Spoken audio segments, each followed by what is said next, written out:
is Richard Kudo. I'm a professor at the Jackson School of Leadership Studies. And my job this evening is to quiet you down and introduce both the program and the speaker for tonight's program. Tonight is the 9th in the series of views and voices of the city. During the past semester and a half, we've had a number of speakers come in and talk about the human capital of our cities. Tonight we'll be looking at the social capital of our cities, the social capital of environmental quality. This is especially important for Richmond and Richmonders. Several years ago, several hundred people gathered on this campus to outline a vision for the future. And the people who were gathered understood the divisions that we have: suburban, urban, divisions of wealth, divisions of class, divisions of race. But when they started talking about the common elements that they shared, it was the James River that stood out. And people realized that we shared an irreplaceable, common, and very valuable resource. Tonight we have a great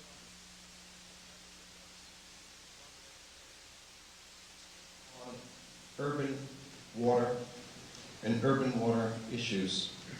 Mr. Kennedy graduated from Harvard University and the University of Virginia Law School. He served as the U.S. Assistant District Attorney in Manhattan, and in 1983 turned his career exclusively to environmental issues. He became and remains senior counsel with the National Resource Defense Council. He has worked to monitor the health of the Hudson River and to see to the implementation and enforcement of all environmental laws and regulations. He works through Riverkeepers and Waterkeeper Alliance, of which he is president. In this last organization, he replicates the work he did on the Hudson River through Riverkeepers, and we have been fortunate in the Richmond area to have a designated association as a Riverkeeper. Currently, he co-directs the Pace Environmental Litigation Clinic and has co-authored the book Riverkeepers. Please welcome Robert F. Kennedy. Thank you.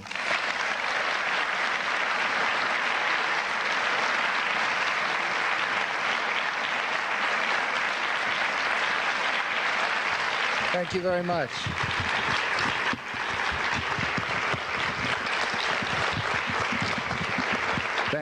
Thank you very much. I'm really happy to be here in Virginia. This water, which some of you may be looking at, is Keeper Springs water, and this is the best bottled water that you can buy. I own this company, and it's available at Giant, but 100% and it will be available at a lot of other places in Richmond, 100% of the profits from this water go to the environment, go to the local keepers. So why would you buy anything else? And it tastes really good too. So I'm going to leave it there so you can think about that. I'm really happy, really happy to be here, and and I was happy for the invitation. I love visiting Virginia. I was born in this state, and I went to school in Charlottesville, and the landscapes of Virginia. I was flying over today and looking that there's, I was very happy to see that there's still some of the working landscapes are still left in this part of Virginia. And they're being increasingly devoured elsewhere. And I was remarking to a reporter when I came in here tonight that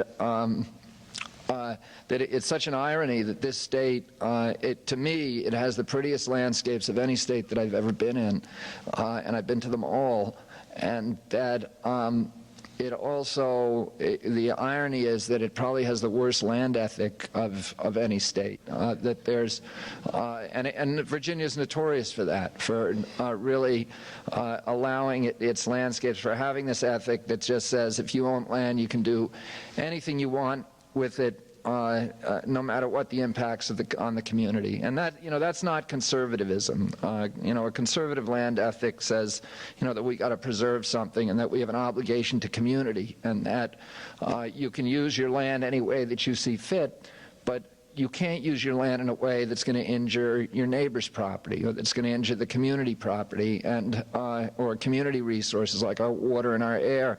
And that's the law in every country in the world, and it's the law here too.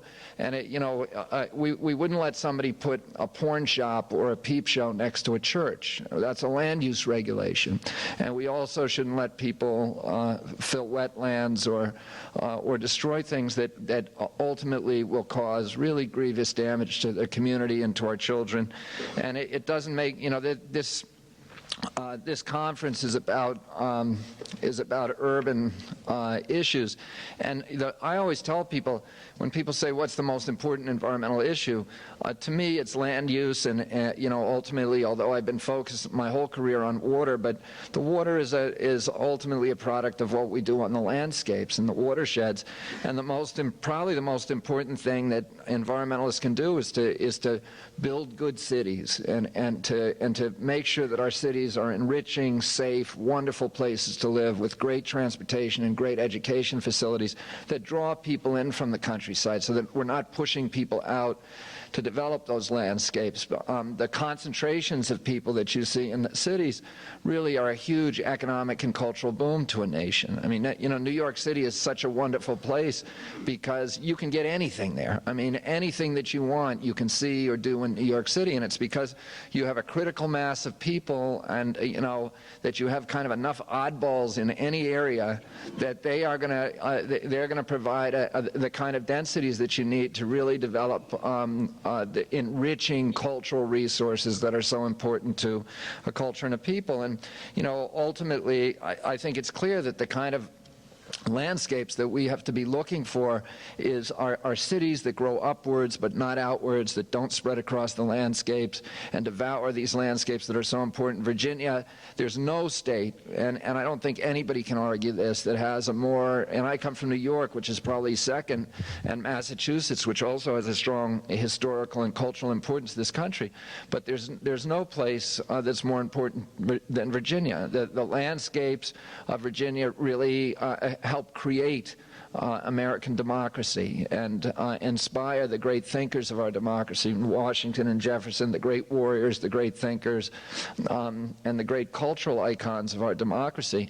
And for us to be paving over these landscapes, and a lot of my environmentalism is the product of me having grown up in McLean, Virginia, which was a rural area. In the house that I grew up in at Hickory Hill was the headquarters, was General McClellan's home, and it was the Union headquarters during the Civil War. And I used to go out with my brothers and sisters into the woods near our house almost every day, or into our backyard, and dig up bullets and relics from the Civil War. And I knew where every stream was in my neighborhood, where I could catch mud puppies and salamanders and turtles and crayfish, and I knew where the horned owl lives, and where I could find baby crows. And today, and what the hills look like, and today, all of those hills have been cut down. The streams have been channelized. Pimmet Run has been channelized, and McLean has been paved over. It's all impervious surface, and McLean looks like every other community, with the McDonald's and with the mall and with the tract housing and the little McMansions that you see anywhere else in this country. And and that's sad. You could be dropped into McLean, Virginia, which had this extraordinary landscape that was so critical to our history and had played such an important role in American history and helped define us as people and root us and give us an identity and give us a sense of place. And now it looks like every other strip mall in America. And that is a tragedy for all Americans. And the real tragedy is that that's moving south down Route 29, where I drove a couple of weeks ago, and is stretching out as Charlottesville moves north, is stretching out, and the same thing is happening, and it doesn't make any sense. From an economic point of view, all of that growth is subsidized, hugely subsidized. Without those subsidies, it wouldn't occur. You know, every home that is built in the Richmond suburbs imposes $1.40 worth of costs for every dollar it produces in taxes. That's all subsidies. And if people were paying the true costs of constructing those homes, it would push them back into the cities. And it would make them think about making the schools better in the cities and making transportation and a way of life in the cities. And, you know, you go to places, well, of course, places like England or Europe, they don't allow you to develop the countryside. And so you can step out, you know, of these communities, you know, these homes, these hamlets in the countryside, and you're in a countryside that looked the same as it did in the 12th century, you know, when the Magna Carta was signed. And you go to Portland, Oregon, where they have urban boundaries, and you can step outside off of public transportation and walk a few feet, and you're in a primal forest with trees that are 40 feet around at the base, and that can never be developed. And they did it in a way that was fair and that enriches everybody. It's raised the price of land in the countryside, and it's added value to living. Portland now is consistently regarded as the city that has the highest quality of life of any city in this country. And it's because, you know, people paid attention to what's net, you know, and what they do in New York and elsewhere, or California, you know, to build these suburbs that have people waiting in their cars for 3 hours a day, and you know, miserable landscapes. We're building we're building a world that we're not going to be proud of, and that our children will not have the same kind of opportunities for enrichment and dignity as the world in which we grew up in. And that makes this not only an economic issue, but it makes it ultimately a moral issue as well, and something that everybody in our generation really has a responsibility to take responsibility for. I come from an environmental advocacy tradition that really stresses the importance of community. The people that I work for, that I've worked for the past 17 years, which are the Riverkeepers, which was started by this kind of blue-collar coalition of commercial and recreational fishermen on the Hudson River back in 1966. These are people who understood from the beginning that we're not protecting nature for the sake of the fishes and the birds and the rivers. We're protecting it for our sake, because those things enrich us. And if we don't take care, we're going to lose our sense of community, and we're going to lose our ability to produce or to nurture enriching communities. The people that started the Riverkeeper movement were people who probably never used the word environmentalist to describe themselves. They were community activists who were really fighting for the life of their community. We have on the Hudson one of the oldest commercial fisheries in North America. It's 350 years old. Many of the people that I represent come from families that have been fishing the river continuously since Dutch colonial times. It's a traditional gear fishery. They use the same fishing methods, the ash poles, the small open boats, the gill nets that were taught by the Algonquin Indians to the original Dutch settlers of New Amsterdam, and then passed down through the generations. One of the enclaves of the commercial fishery on the Hudson is a little village called Crotonville, New York, that's 30 miles up from the city on the East Bank.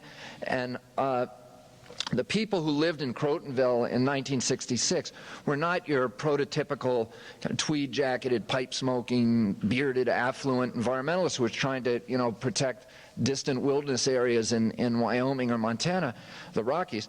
They were factory workers, carpenters, lathers, electricians. For the most part, they had little expectation that they would ever see Yellowstone or Yosemite or the Everglades, the national parks. They didn't have the resources to take their families on that kind of vacation. For them, the environment was their backyard. It was the bathing beaches, the swimming holes, the fishing holes of the Hudson River. Richie Garrett, who was the first president of the Riverkeepers, which at that point was called the Hudson River Fishermen's Association. He used to say about the Hudson, it's our Riviera, it's our Monte Carlo. Richie Garrett was a gravedigger from Austining, New York. He used to tell his new followers, I'll be the last to let you down. But in 1966, Penn Central Railroad began vomiting oil from a 4.5-foot pipe in the Croton-Harmon rail yard, and the oil went up the Hudson on the tides, and it blackened the beaches, and it made the shad taste of diesel, so that they couldn't be sold at the South Street Seaport Fulton Fish Market. All of the people in Crotonville came together in a room about a quarter this size. It was the only public building in that town. It was the Parker Bale American Legion Hall, and this was a very patriotic community. In fact, Crotonville and the town in which it sits, Austining, New York, had the highest mortality rate during the first 2 years of World War II of any community in this country. Almost all the original founders and board members and officers of Riverkeeper were former Marines. They were combat veterans from World War II and Korea. Richie Garrett was a former Marine. These weren't radicals. They weren't militants. They were people whose patriotism was rooted in the bedrock of this country. But that night they started talking about violence because they saw something that they thought they owned, which was, you know, the abundance of the fisheries in the Hudson that in some cases their families had exploited for generations, and the purity of its waters, and it was being robbed from them by large corporate entities over whom they had no control.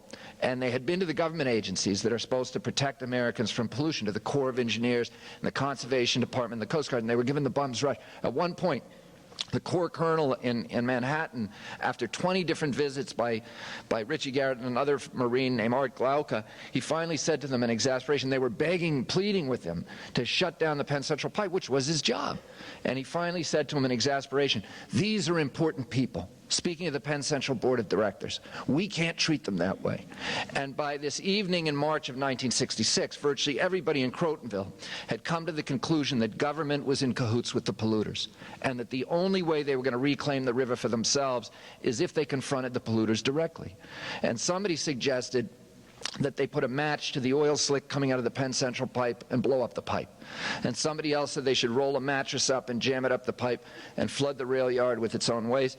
And somebody else suggested that they float a raft of dynamite into the intake of the Indian Point power plant, which at that time was killing 1 million fish a day and taking food off their family tables. And then a guy stood up who was another Marine. His name was Bob Boyle, and he was the outdoor editor of Sports Illustrated magazine, and he still is today. He's been there for 45 years, and he was a great fly fisherman and spin fisherman. He was one of the gurus of dry fly tying in this country. And 2 years before, he had written an article about angling in the Hudson for Sports Illustrated, and in researching that article, he had come across an ancient navigational statute called the 1888 Rivers and Harbors Act. And that statute said that it was illegal to pollute any waterway in the United States, that you had to pay a high penalty if you got caught, but also there was a bounty provision that said that anybody who turned in the polluter got to keep half the fine. And he sent a copy of this law over to the libel lawyers at Time Inc., and he said, you know, is this still good law? And they sent him a letter back saying, in 80 years it's never been enforced, but it's still good law, it's still on the books. And that evening, he came to this meeting and stood up before these people. All these men were talking about violence, and he waved a copy of the law in the memo, and he said, you know, we shouldn't be talking about breaking the law. We should be talking about enforcing it. And they resolved that evening that they were going to start this group that was then called the Fishermen's Association. It later became Riverkeeper. And they were going to go out and track down and prosecute every polluter on the Hudson River. And 18 months later, they collected the first bounty in United States history under this 80-year-old statute. They shut down the Penn Central Pipe for good. They got to keep $2,000, which was a huge amount of money in Crotonville, New York in 1968. There were 2 weeks of wild celebration in the town, and they used what was left over to go after Ciba Geigy and Tuck Tape and Standard Brands and American Cyanamid and all the big industrial polluters on the Hudson, one at a time, one after the other, and the government agencies that then and today are the biggest polluters on the river. The Air National Guard, the New York Air National Guard, for filling a wetland at Peekskill, Westchester County for dumping toxics at Croton Point. In 1973, they collected the highest penalty in United States history against a corporate polluter. They got $200,000 from Anaconda Wire and Cable for dumping toxics at Hastings, New York, and they used that money to construct a boat. which today patrols the river looking for polluters. We actually have 4 boats now, patrol boats on the Hudson, and a bunch of different keepers on different parts of the river. But they used bounty money again in 1983 to hire their first full-time river keeper, a former commercial fisherman named John Cronin. He hired me a year later as the prosecuting attorney for the group. And about a year after that, we started at Pace University Law School in White Plains, New York, which is a law school that specializes in environmental law, a litigation clinic, which I supervise in conjunction with my work with Riverkeeper and my partner now, Carl Copeland. And we have a special court order that allows our students, we have 10 third-year law students who are permitted to practice law under our supervision as if they were attorneys. They can do anything a lawyer can do. We give them each 4 polluters to sue at the beginning of the semester. They file complaints, they do discoveries, they do depositions, they go to court and argue their cases. And of course, if they don't win the case, they don't pass the course. And we brought, since we started the clinic at Pace, we've brought several hundred successful lawsuits against Hudson River polluters. We forced polluters on the river to spend well over now $2 billion on remediation of the river. And today the Hudson is an international model for ecosystem protection. This is a river that was dead. It was a national joke. It was dead for 20-mile stretches north of the city and south of Albany. It turned colors 2 or 3 different days a week. It was an open sewer. Today it is the richest water body in the North Atlantic. The Hudson produces more pounds of fish per acre than any other waterway in the Atlantic Ocean. It produces more biomass per gallon, and it's the last major river and estuarine system that still has strong spawning stocks of all of its historical species of migratory fish. It's Noah's Ark. It's a species warehouse. It's the last refuge for many of these animals that are going extinct elsewhere. The miraculous resurrection of the Hudson has inspired now the creation of keepers on waterways across North America. We now have 63 licensed keepers. We own the name and we license it out to other groups. We have over 130 applications that we're processing for new keepers, but we have them on every major waterway on the West Coast, from Cook Inlet in Alaska, the Tuolumne, the Willamette, the Columbia, Puget Sound, San Francisco Bay, Santa Monica Bay, Orange County coast, and so on, all the way down to Baja. And we have them on the East Coast on every major river now, from the Bay of Fundy in Canada down to the St. John's in Florida. We have recently licensed 2 river keepers here in Virginia on the Nottoway River and also on the James, with the help of a grant from the Virginia Environmental Endowment, which I'm very grateful to, with the James River Foundation. And we look forward to the day, and I think it's going to be very soon, when we have keepers on every waterway, every significant water body across North America. We're now probably the fastest growing national environmental group.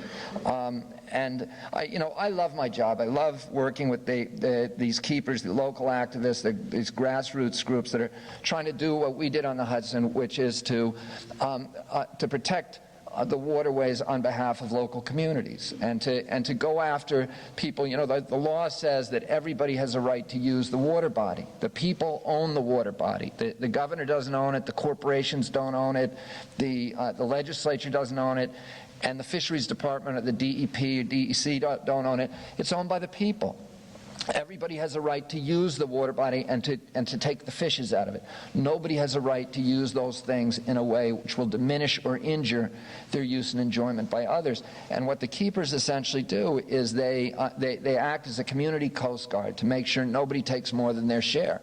And the wonderful things to me about the Hudson is that we have all these different kind of users. That probably the greatest spectacle on the Hudson River, and it's a natural spectacle because we're part of nature, is Manhattan Manhattan Island with these fantastic skyscrapers.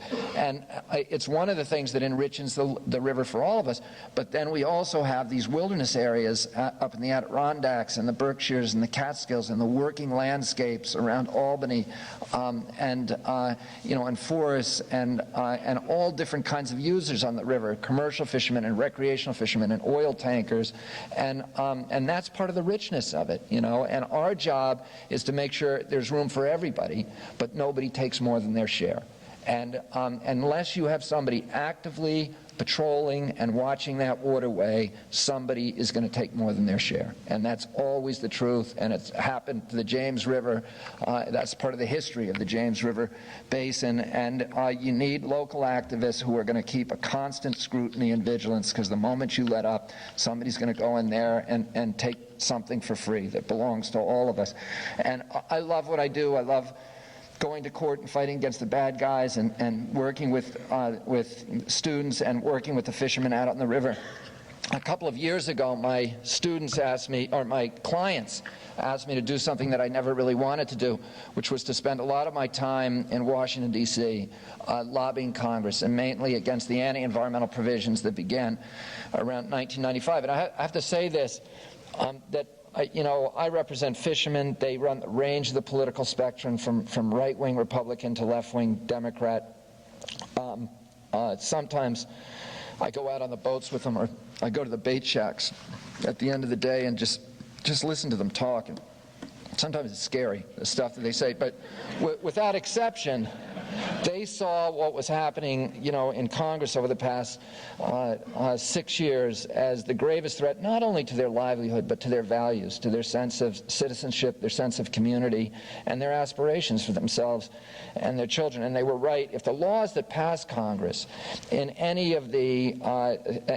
session of Congress, I'll say this, during the past 6 years, had been actually signed into law by the president instead of vetoed, we would effectively have no significant federal environmental law left. And that's not exaggeration. That's not hyperbole. That's a fact. Many of our laws would have remained on the books in one form or the other, but they would have been unenforceable. And it would be like Mexico, which has these wonderful environmental laws, but nobody knows about them and nobody complies with them because they can't be enforced.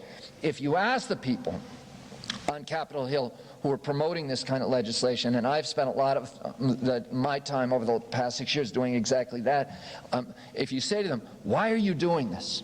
What they invariably say is, well, the time has come in our nation's history where we have to choose now between economic prosperity on the one hand and environmental protection on the other. And that is a false choice. In 100% of the situations, good environmental policy is identical to good economic policy.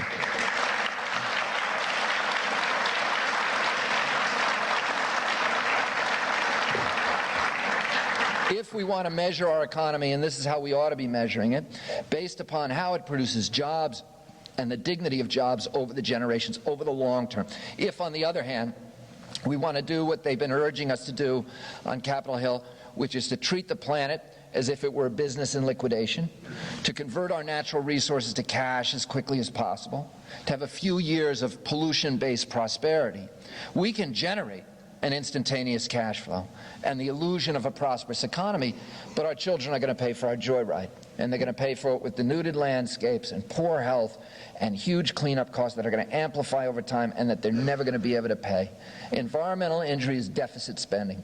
It's a way of loading the costs of our generation's prosperity onto the backs of our children.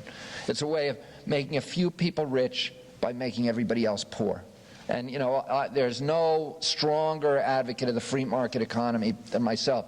But in a true free market economy, if you make yourself rich, you can't help but make other people rich as well, and to make members of your communities and your friends, etc. But what the polluter does is something different. He makes himself rich by making everybody else poor. He raises standards of living for himself by lowering quality of life for everybody else. And he does it by evading the free market. And I'm going to talk about that in a second, because this isn't about the free market. These people hate the free market. They want subsidies, and all pollution ultimately is a subsidy. If you don't believe that, if you don't believe that pollution is deficit spending, look at the nations that didn't invest in their environment back in the 70s the way that we did in this country. All of our environmental investment began on Earth Day 1970. And I remember what it was like before Earth Day. I remember the Cuyahoga River burning for a week and nobody being able to put it out with flames that were 8 stories high. And I remember when they declared Lake Erie dead, and that I couldn't swim in the Hudson or the Potomac or the Charles growing up. And what the air smelled like in Washington, D.C., which wasn't even an industrial city. It stank. Some days you couldn't see down the block for the smog. We had to dust in our house once a day because of the smog. And the animals were going. We had thousands of Americans dying every year in our cities from smog events. These young congressmen on Capitol Hill don't remember this today. They don't understand the benefits that we've gotten out of these environmental investments. All they see is the cost to industry, to a few people in industry. And many of our animals were going extinct. I'm a falconer and I train hawks, and I've written a book on falconry, and it's been something that's been part of my life since I was 11 years old. I just stepped down as president of the New York State Falconers Association, and I breed hawks and ban them and train them. But I was obsessed with, my mother uses that word, with hawks from when I was 3 or 4 years old. And when I was 9 years old, I used to go down, 8 or 9 and 10, I used to go down to Washington, D.C., maybe once or twice a week with 9 or 10 of my brothers and sisters to eat lunch with my father at the Justice Department, or occasionally to visit my uncle at the White House. And whenever I went down to Washington, D.C., I'd always look up at the old post office building in Washington at the end of Pennsylvania Avenue, which you could see from the White House. And there was a pair of Eastern and Adams peregrine falcons that were nesting on the roof of that post office, and they'd been there for generations. All the falconers knew about them. And this was our most spectacular predatory bird. It was salmon pink. It had a beautiful white coverlet over its nair. It could fly over 200 miles an hour. And I could watch these birds come off the roof of the post office and come down Pennsylvania Avenue at those speeds and pick pigeons out of the air 40 feet above the heads of the pedestrians and then fly them back to the cupola of the post office. And to me, seeing a sight like that was far more exciting than visiting my uncle at the White House. But that's a sight that my children will never see, because that bird went extinct in 1963 from DDT poisoning. And we have peregrines now back on the East Coast, and I think in Richmond as well, but it's not the same bird. It's the hybridized progeny of 17 different subspecies that were mixed and matched and bred in captivity and then released into the wild to fill that niche. And it's nowhere, in my view, near as spectacular as this creature that took 1 million years to evolve and then disappeared in the blink of an eye because of ignorance and greed. And in 1970, this accumulation of insults drove 20 million Americans out onto the street, 10% of our population, the largest public demonstration in United States history, demanding that our political leadership return to the American people the ancient environmental rights that had been taken from our people during the previous 80 years, and the political system responded. Republicans and Democrats got together and over the next 10 years passed 28 major pieces of environmental legislation that protect our air and our water and endangered species and food safety and et cetera, and wetlands. And these laws, in turn, have become the basis for over 100 nations around the world that had their own versions of Earth Day and began their own environmental investments. But there are a lot of countries out there that didn't have an Earth Day and that made no investment in their environmental infrastructure. And generally, they were nations without strong democracies. Democracy and the environment are intertwined. There's a direct correlation between the level of tyranny in a country and the level of environmental protection. And that's basically because animals can't vote and future generations can't vote. So the only way that they can have a voice in the political process is if there's strong local democracies where people can speak out for those values. And in the nations where they didn't have that, you don't get environmental protection. That's why, the most contaminated nations in the world are the tyranny. tyrannies, the right-wing tyrannies like Brazil in the 60s, or Saddam Hussein, or the left-wing tyrannies in Eastern Europe and the Soviet Union and China. Russia's a really good example. Russia didn't have a democracy, so it had no Earth Day, and it had no environmental laws. And for example, it didn't have NEPA, which is our first law that we passed around the time of Earth Day, and our most important. That's the law that requires government agencies to perform environmental impact reviews before they injure or dispose of important natural resources. They didn't have that in Russia, and because they didn't have that, the Aral Sea, which is the largest freshwater body on Earth after the Great Lakes, is now a desert. They didn't have a Clean Water Act, and because of that, the Sea of Azov in Russia, which was the richest fishery on Earth after the Chesapeake Bay, is now a biological wasteland. They didn't have nuclear regulatory review requirements of the kind that we had in this country, and because of that, 1/5 of Belarusia is now permanently uninhabitable from radiation contamination. In Turkey, where I was this autumn, they don't have a Clean Water Act. 300 species have disappeared from the Marmara Sea over the past 15 years. The Black Sea will be dead within 10. In Thailand, where I also was in the autumn, they don't have a Clean Air Act. You can see people on virtually any street in Bangkok wearing gas masks and particle masks. The New York Times recently reported that the average child in Bangkok, and this is a city larger than New York, it's 10.5 million people, that the average child who reaches the age of 6 has permanently lost 7 IQ points because of the density of airborne lead contamination at ground level, because they didn't have a Clean Air Act that said you got to get the lead out of the gasoline. In China, they lose 100,000 people dead every year from smog events. One of the growth industries in Beijing is oxygen bars, where people literally go to buy a breath of fresh air.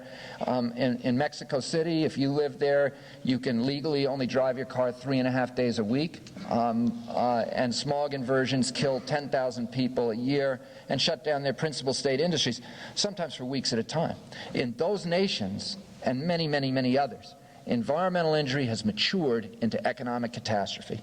And that's what would have happened here if we hadn't made that investment back in the 70s, and that's what will happen if we allow this foolhardy Congress or our new president to dismantle the investment, this reckless attempt to dismantle the investment that we've made, or to allow the governors of the various states to simply stop enforcing the federal environmental laws, because EPA has virtually no federal enforcement budget.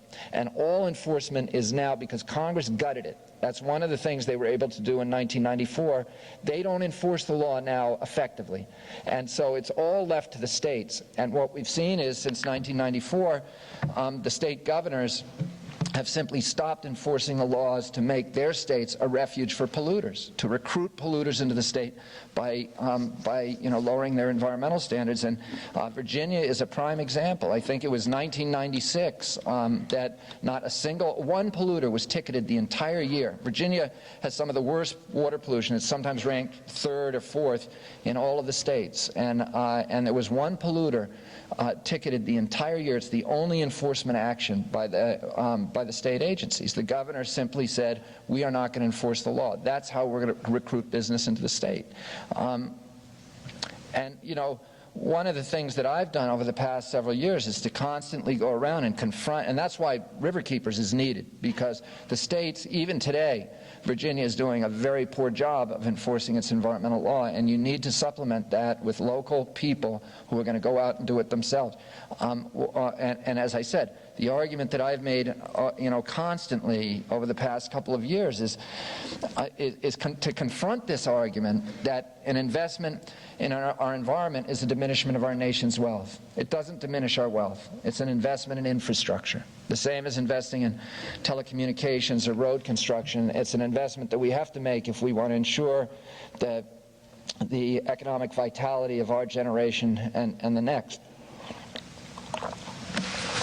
One of the other things that they love to say on Capitol Hill is that They say, well, the reason we're going to get rid of all these federal laws is we're going to return control to the states. We're going to have states' rights, and we're going to have community control. And after all, that's the essence of democracy. And after all, the states are in the best position to protect and to protect and to police their own local environments. And the real outcome of that devolution will not be local control or community control. It will be corporate control.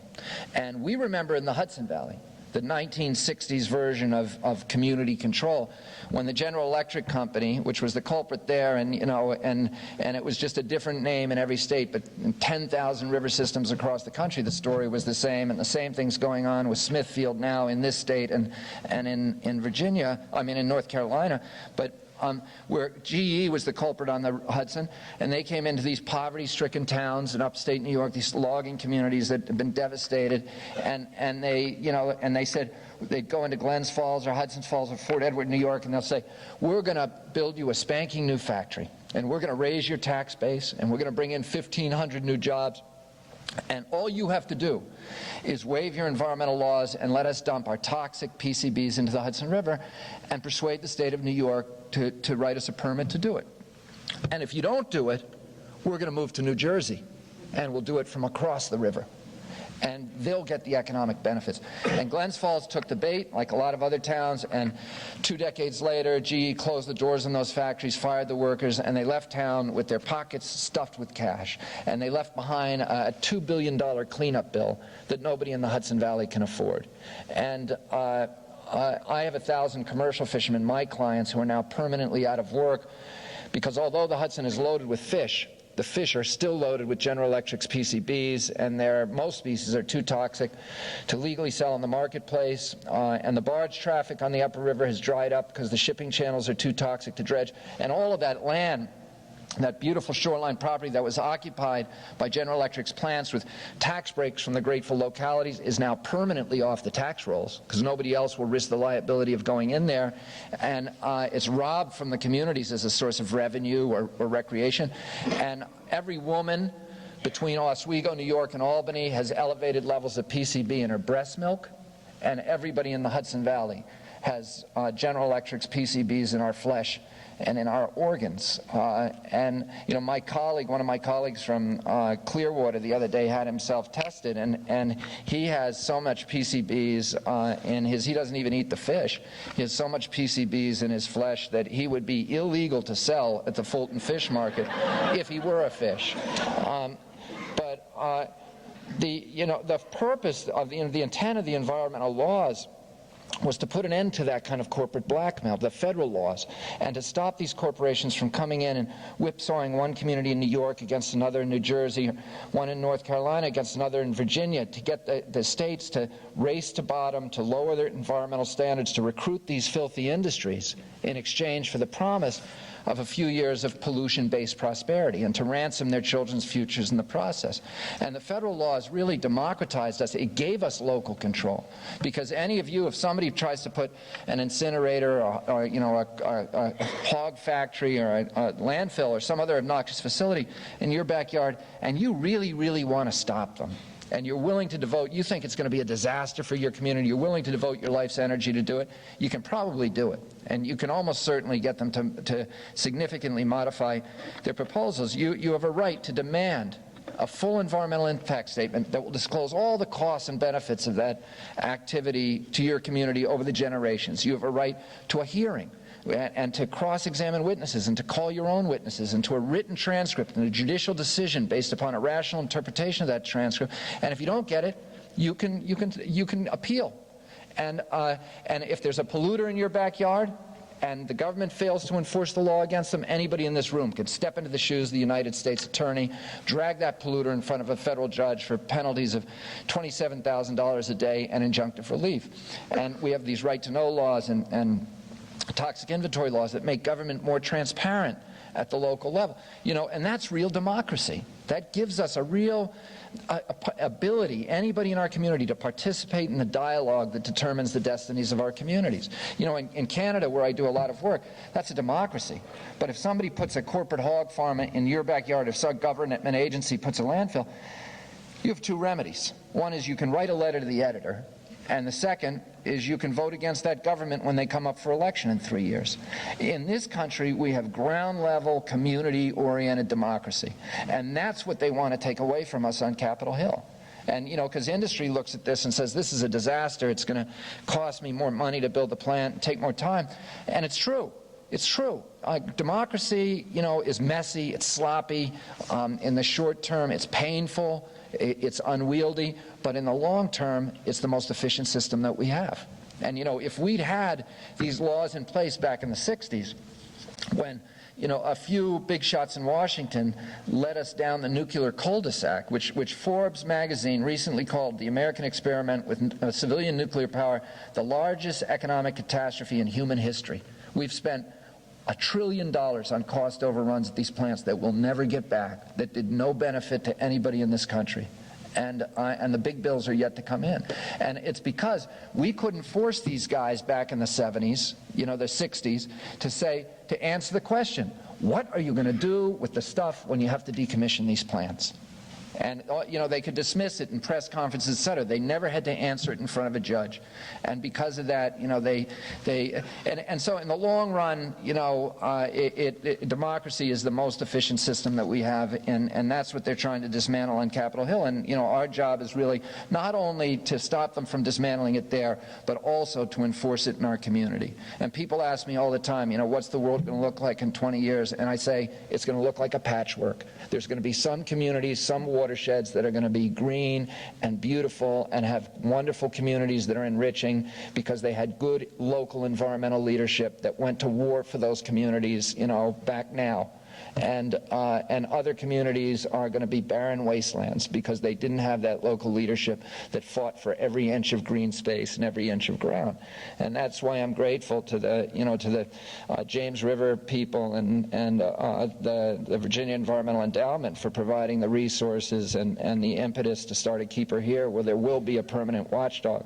One of the other things, I talked about this at the beginning, that they talk about is they say this is about the free market economy. The best thing that could happen to the environment is if we had a true free market economy. If you look around you, the most egregious environmental injury comes not from the free market, but from the suspension of free market rules.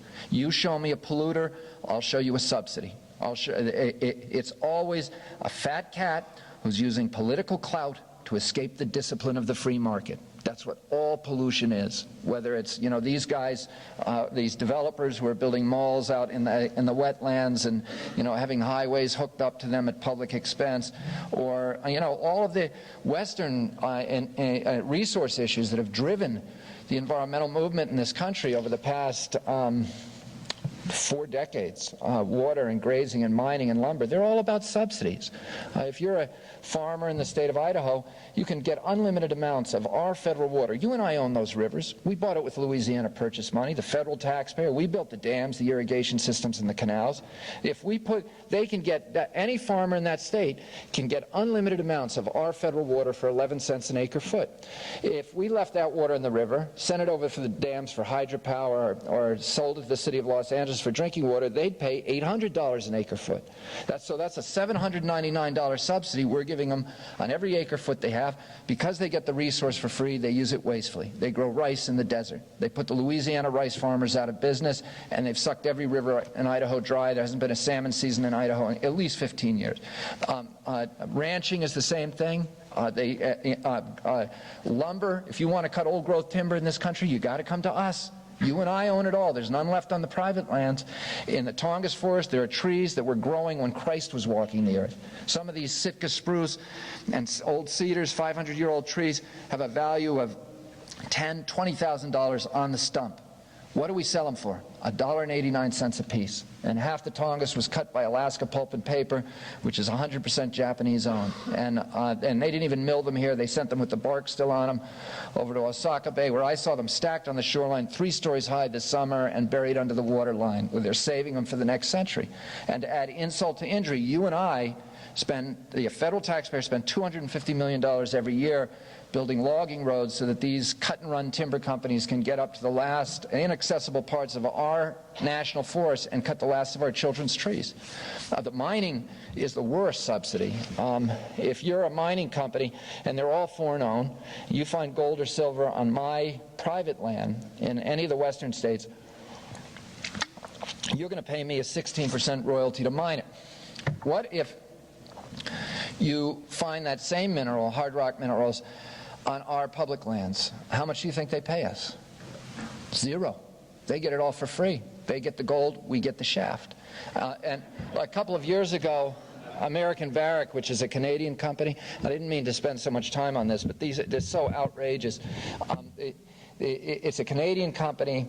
It found one of the biggest mother lodes in history, $16 billion worth of gold on our federal land in Nevada, and they got the whole thing for $5,000. Why did they pay $5,000? Because I said it was for free? Well, the law says that not only do they get all the gold below the land for free, but they get to keep all the land above the gold for $2.50 an acre. That's the price that was established by Ulysses Grant in 1879 when he was trying to dragoon Easterners to risk their necks to go out and settle the Indian territories, and he wanted to keep the land really cheap.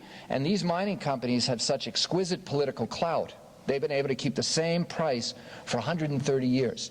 Now, do you think that if any of you got tired of the humid Virginia climate, you wanted to go out to sunny Nevada and settle down, and you went to the BLM office in Culver City and said, give me some of that federal land for, $2.50 an acre, that anybody would sell it to you?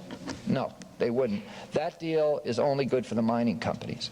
But the mining company will sell it to you when they're done with it, but they'll sell it for $10,000 an acre, because that's the true free market value of the land, and you won't want it at that point anyway, because they've also used their political clout to write themselves waivers to almost all of the federal environmental laws, so that when they leave behind these huge piles of toxic waste, tailings that leach arsenic and mercury and cyanide into our western streams every time it rains. According to the Federal Bureau of Mines, there are 9,000 miles of western trout streams that have been destroyed because of contamination from private mines on federal lands, on our public lands.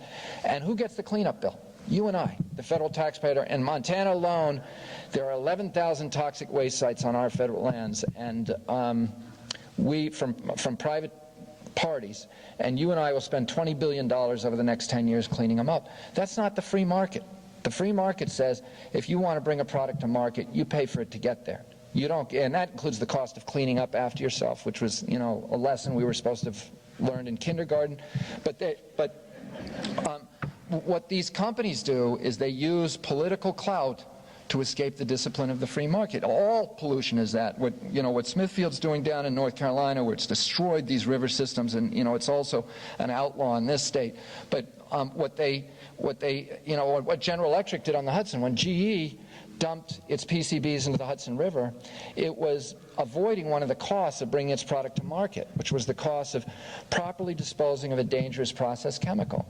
But when it avoided the cost didn't go away. It went into the fish, it made the people sick, it put the men out of work, it dried up the barge traffic, took the land off the tax rolls, and all of those impacts impose costs on the rest of us that would, in a true free market economy, have been reflected in the price of General Electric's product when it got into the marketplace. But they were able to use chemical ingenuity and political clout to escape the discipline of the free market, to force the public to pay part of their costs of production. And that's what all pollution is. And what we do as environmental advocates in the Keeper movement is we try to reimpose the free market. We try to, and that's what all the environmental laws try to do, is they try to force producers to stop externalizing the cost of their production and internalizing their profits, and to internalize both costs and profits. And we are the enforcers of the free market. We try to make the free, because there's not, pollution is waste, and the most efficient way of allocating resources, in my view, is through the free market economy, but only if the polluters aren't given a subsidy. And in every case of pollution, I will show you a subsidy. And it distorts the whole marketplace afterwards, too. I'll say one other thing. I'd make one other point, which is the point that I started off with, which is that the reason that we're protecting these things is not for the sake of nature, but because we recognize that nature enriches us economically. Yes, the base of our economy. We ignore that at our peril. The economy is a wholly owned subsidiary of the environment. But it also enriches us in other ways. It enriches us aesthetically and recreationally and culturally and historically and spiritually. It connects us to our culture, to who we are as a people. And, you know, you look around this room, America is really unique, the United States, because you know, we come from everywhere. We come from every corner of the globe. We don't share a common culture or color or religion or race or language or history. What allows us to call ourselves a community? You know, a Frenchman doesn't have to worry about his Frenchiness. He looks like other Frenchmen. You know, he speaks French. He likes to drink wine and other stuff, and he probably lives in France, you know. But Americans come from everywhere. And, you know, what allows us to call ourselves a community? There's two things. One is shared values, which is really a commitment to constitutional democracy, and the other is the land. And when we treat the land with contempt, what we're saying is this isn't really about building communities. It's a commodity. It's real estate. It's just a commodity upon which a bunch of strangers have gathered to increase the size of their piles and then to keep moving. And whoever dies with the most stuff wins. And, you know, is that the best that we can say about our country?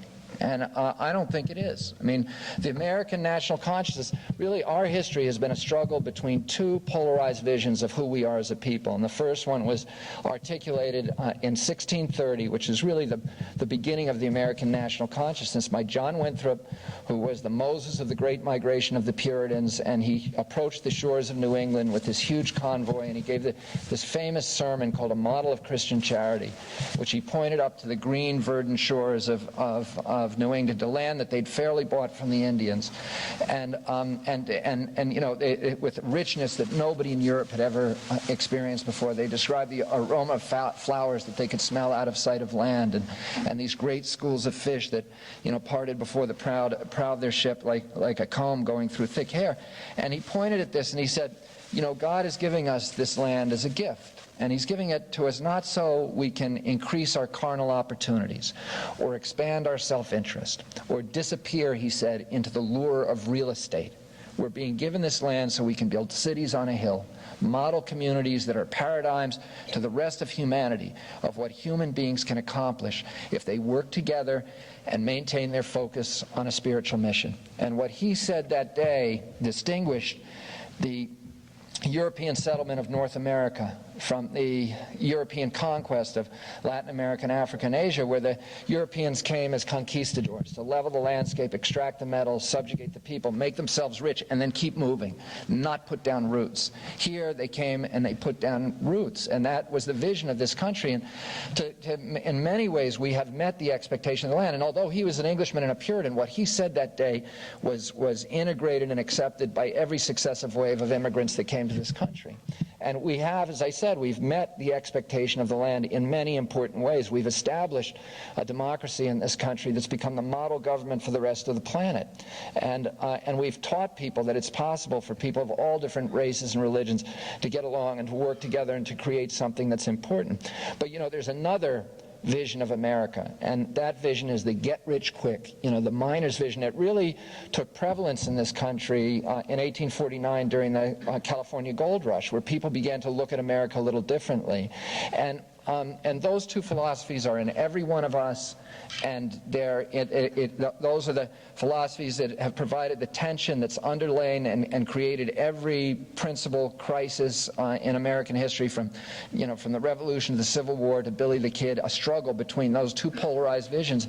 And every political election in this country's history, and the local elections, that struggle is happening in our planning boards. You know, every night when we decide, you know, are we going to take the quick money from the Walmart, or are we going to try to feed the downtown merchants and support something that's permanent and that will enrich our culture, or are we just going to, you know, do what's quick and easy and take the quick cash and then keep moving, or are we trying to build communities that are enriching?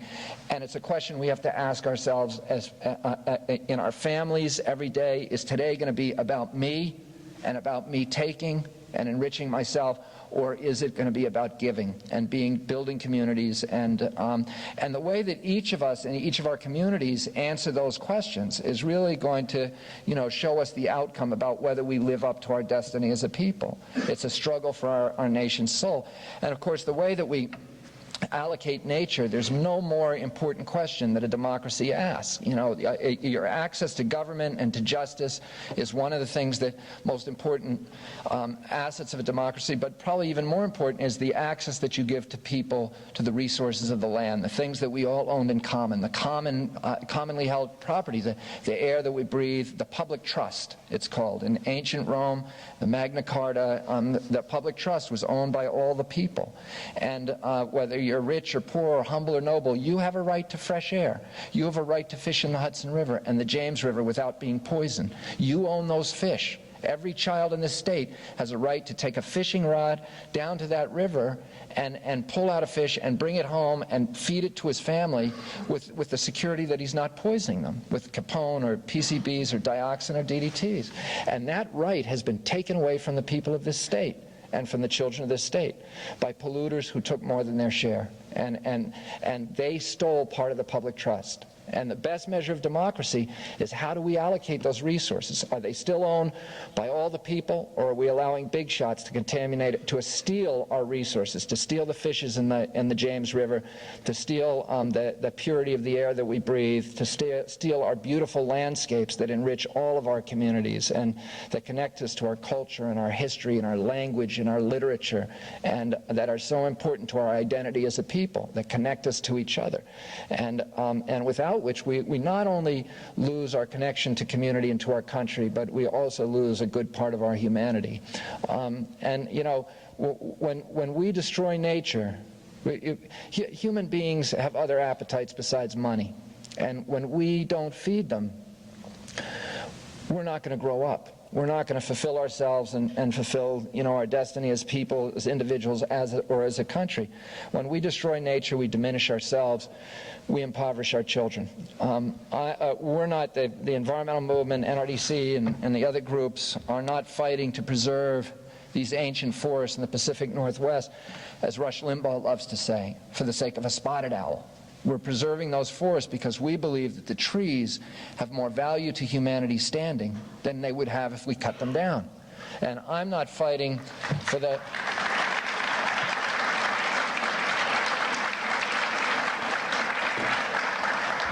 I'm not fighting for the Hudson River for the sake of the shad or the sturgeon or the striped bass, but because I believe my life will be richer and my children's lives will be richer if we live in a world, and my community will be richer, if we live in a world where there are shad and sturgeon and stripers in the Hudson, and where my children can see the fishermen, in their little open boats, doing what they've been doing for generations, and touch them when they come to shore to repair their nets or to wait out the tides. And in doing that, connect themselves to 350 years of New York State history and understand that they're part of something larger than themselves. They're part of a continuum. They're part of a community. I don't want my children to grow up in a world where there are no commercial fishermen, where it's all these big factory trawlers 100 miles off the shore who are strip mining the ocean and never have contact, never enrich our culture in any way, and where there are no family farmers, where it's just these meat factories that again rob us of Jefferson's vision of it, of a country, of a landscape controlled by yeoman farmers, and instead 75% of the pigs in the state of North Carolina are now owned by one company. And in 10 years that's happened. That there's just a tremendous consolidation that, to me, really threatens our democracy, and threatens to separate us from the seasons and the tides as a people, and the things that connect us to the 10,000 generations of human beings that were here before there were laptops, and that ultimately that connect us to God. And I don't believe that nature is God, or that we ought to be worshiping it as God. But I do believe that it's the way that God communicates to us most forcefully. And God talks to human beings through many vectors, through each other, through organized religion, through the great books of those religions, through wise people, and through art and literature and music.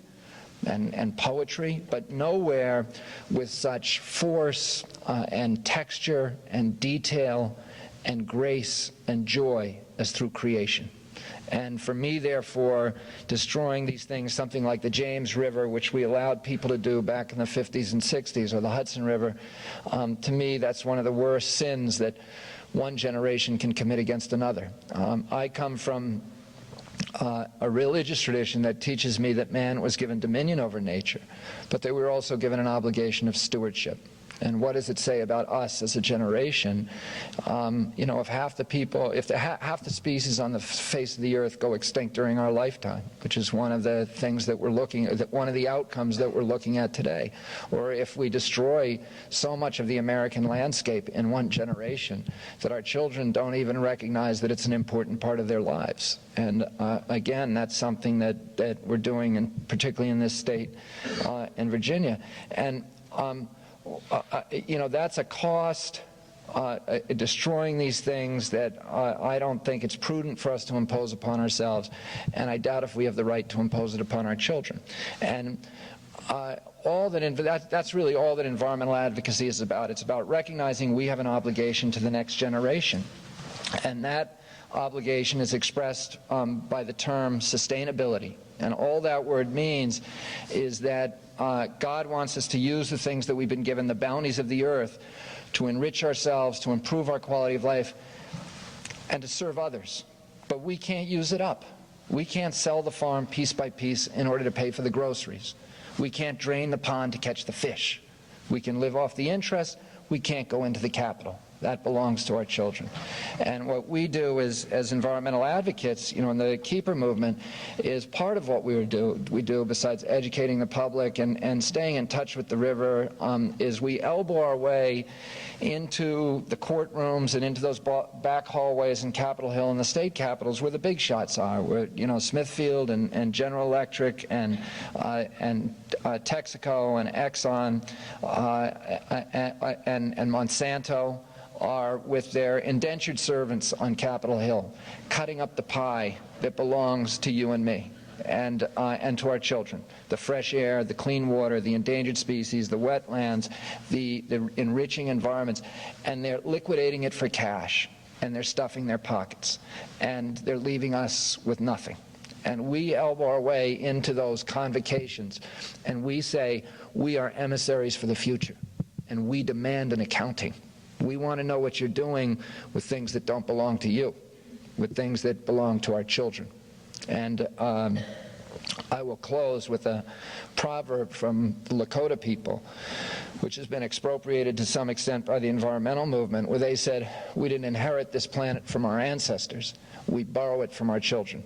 And I would add to that if we don't return to them something that is roughly the equivalent of what we received, that they'll have the right to ask us some very, very difficult questions. The one thought I would leave you with is if you have an extraordinary wealth in this part of Virginia, and the James River is part of it, but so are these wonderful watershed landscapes and the working landscapes. And that wealth has a value to us, to our nation, that I think is incomparable, because it really connects us to American history in a way that no other landscape does. And it's so important for people to be able to see this, and for people to be able to live in it, and to have communities here. But it has a value. It has other values as well. And people are going to try to take that value from those landscapes. And if you think that you don't have to fight for it, you're wrong, because it has a cash value as well, an instantaneous cash value. Somebody is out there who will take that cash value, that quick cash value, and impose costs on the rest of us that, in my view, are ultimately incalculable. And I think all of us have an obligation to recognize that not only are these landscapes worth fighting for, but we all have an obligation to step up to the barricade barricades and join the fist fight. And I'm really happy to that James River, the James River groups have named a keeper and have joined us on the barricades. Thank you all very much. You've been a terrific audience.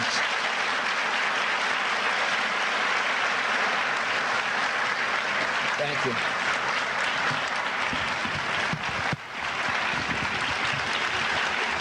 Thanks a lot.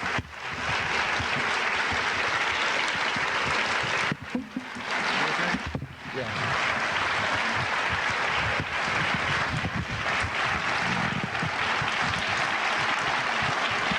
Thank you very much.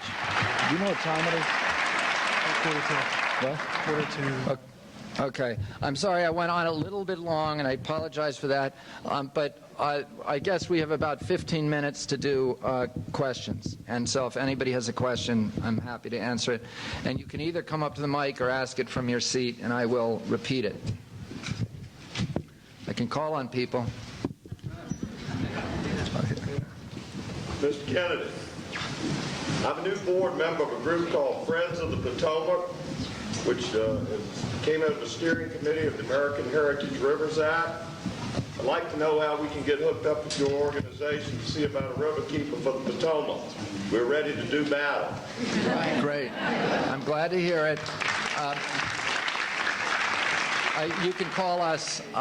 You can call us at Pace Law School in White Plains. I can give you a telephone number if you come up afterwards, where you can contact us. Yes.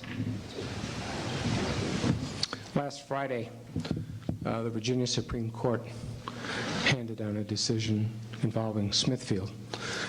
Are you aware of that? Yeah, on the Pagan River, right? Right, and the question was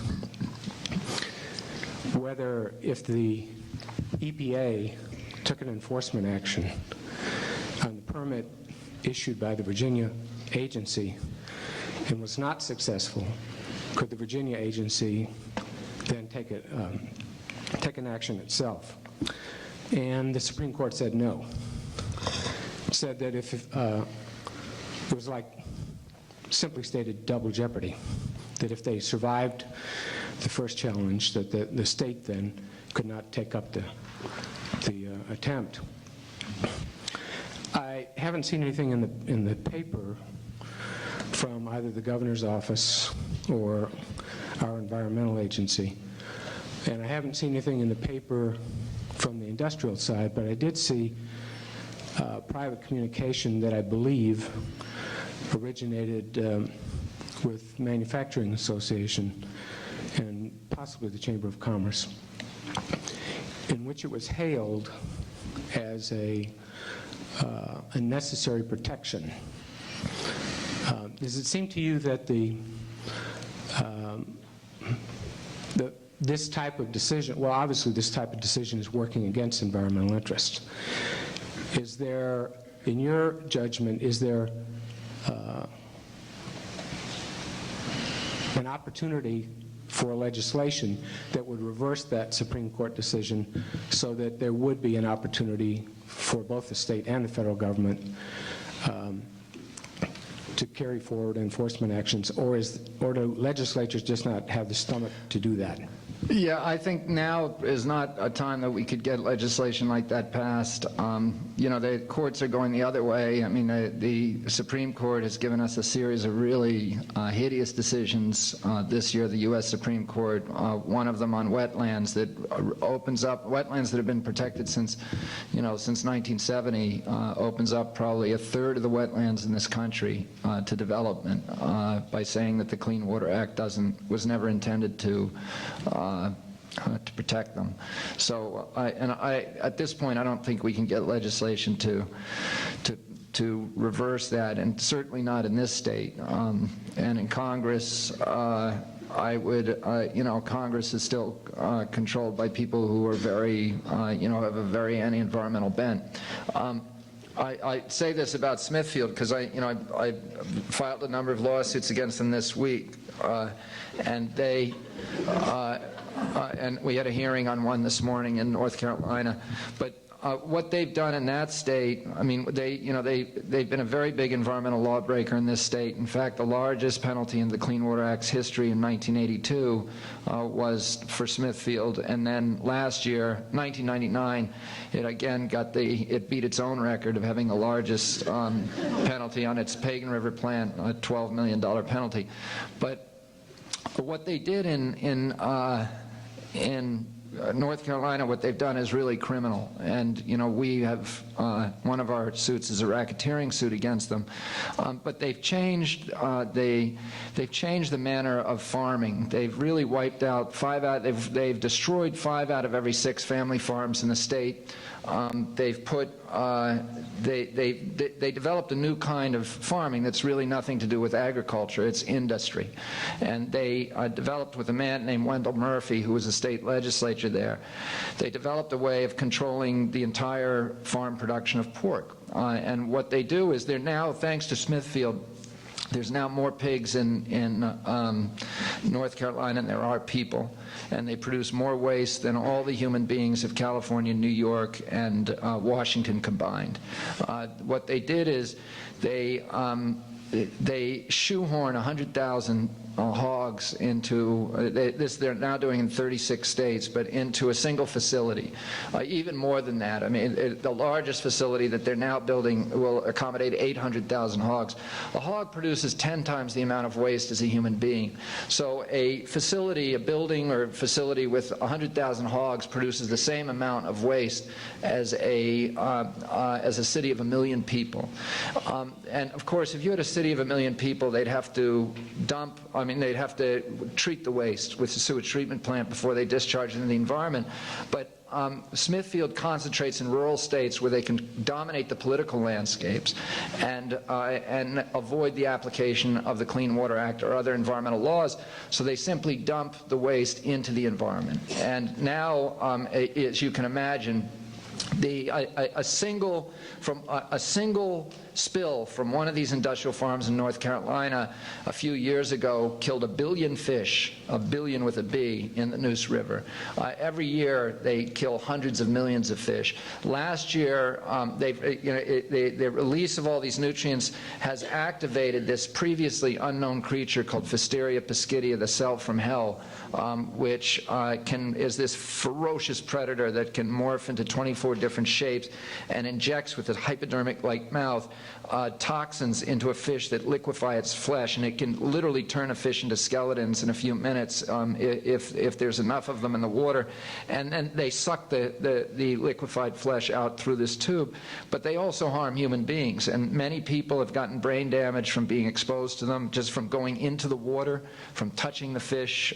This is a science fiction nightmare. The waters of eastern North Carolina have really been destroyed by this industry, and it's an industry that is absolutely illegal. I met with EPA a few months ago, and they said that these plants, these factories, each one of these factories puts out of business 10 family farmers, and I'm representing the Farmers Union and a number of other groups that of family farmers who are most hurt by this.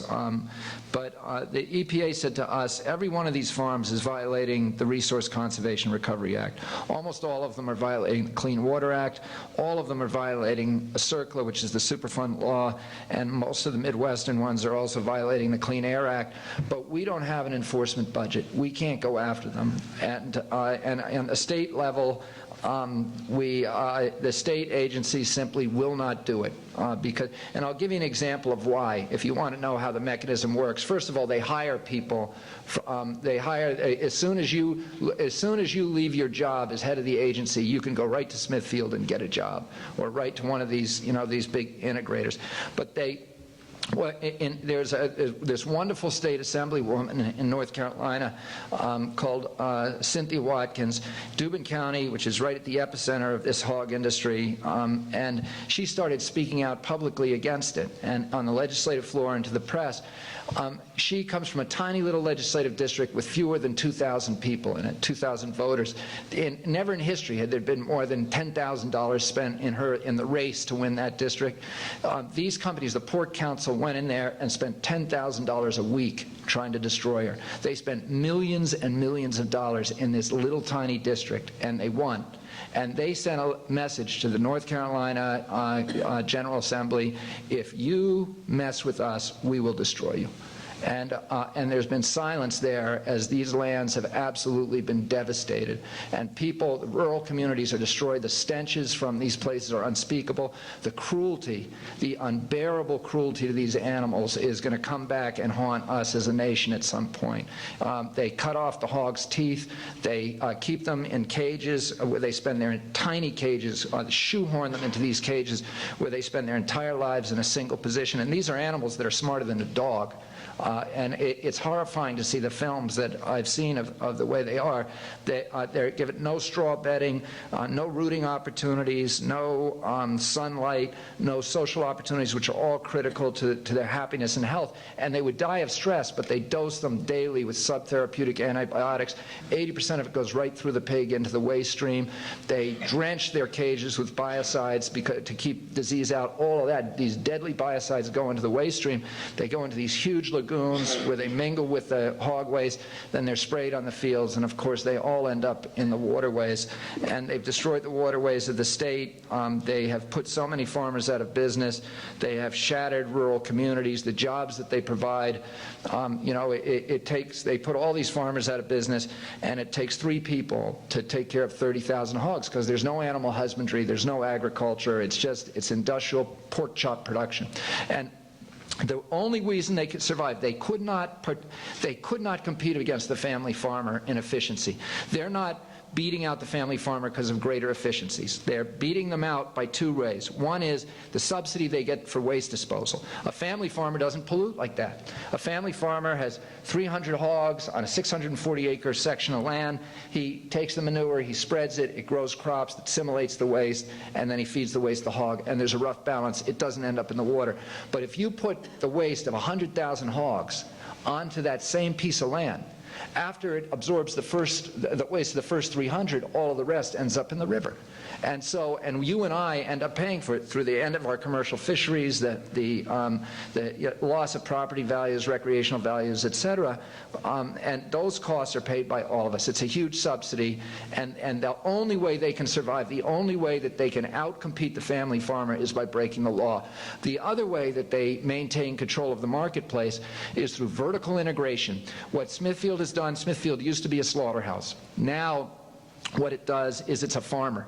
It owns all of these farms. And the way that it got control, it bought the farms, bought a lot of them, put the other ones under contract, and it now owns every aspect of hog production, from the feed supply to transportation to the baby pigs, the grown hogs, the slaughterhouses, the rendering plants, the packaging plants, and transportation to the retail outlet.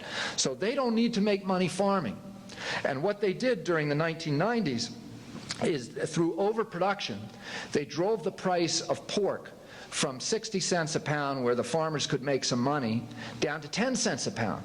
It cost 30 cents a pound to produce the pig. So the farmer is going to go out of business if he's only getting 10 cents for the pig that he put 30 cents into. But for Smithfield, they don't have to make the money on the farm, because they can pick it up at the slaughterhouses. And what happened during the 90s is that the price of pork went down to 10 cents a pound, but there was no drop in the price of pork in the marketplace. You were paying the same amount for bacon and pork chops.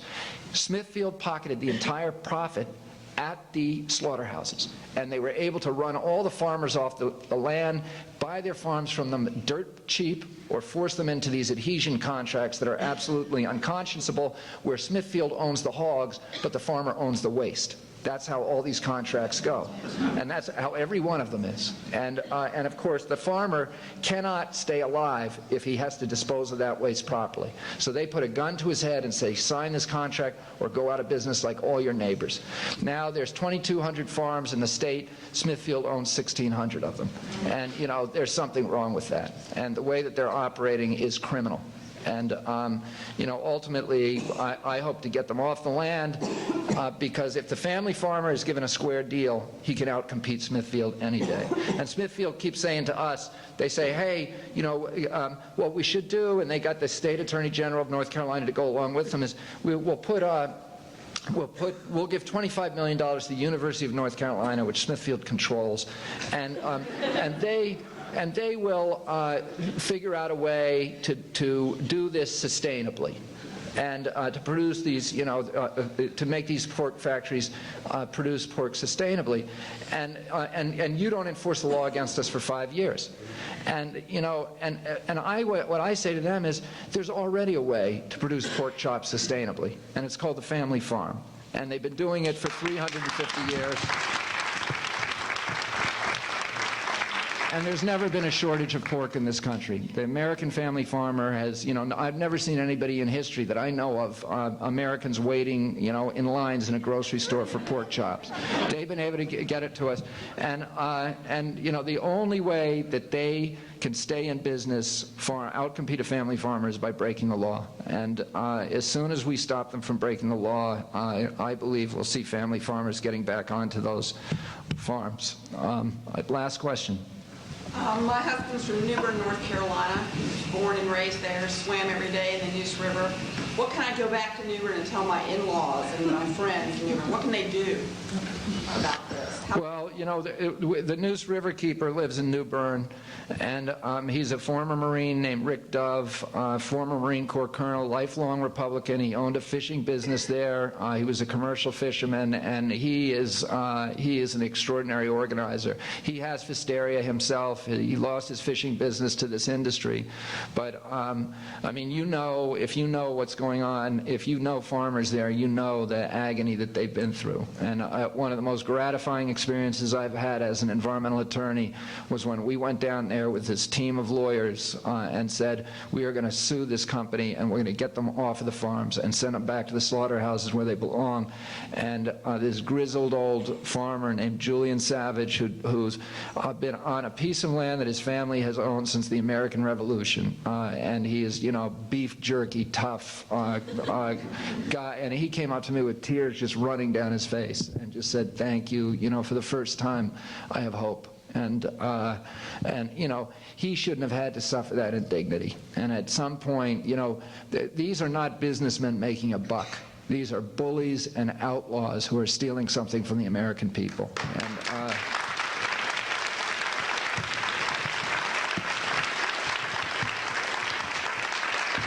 thank you all very much.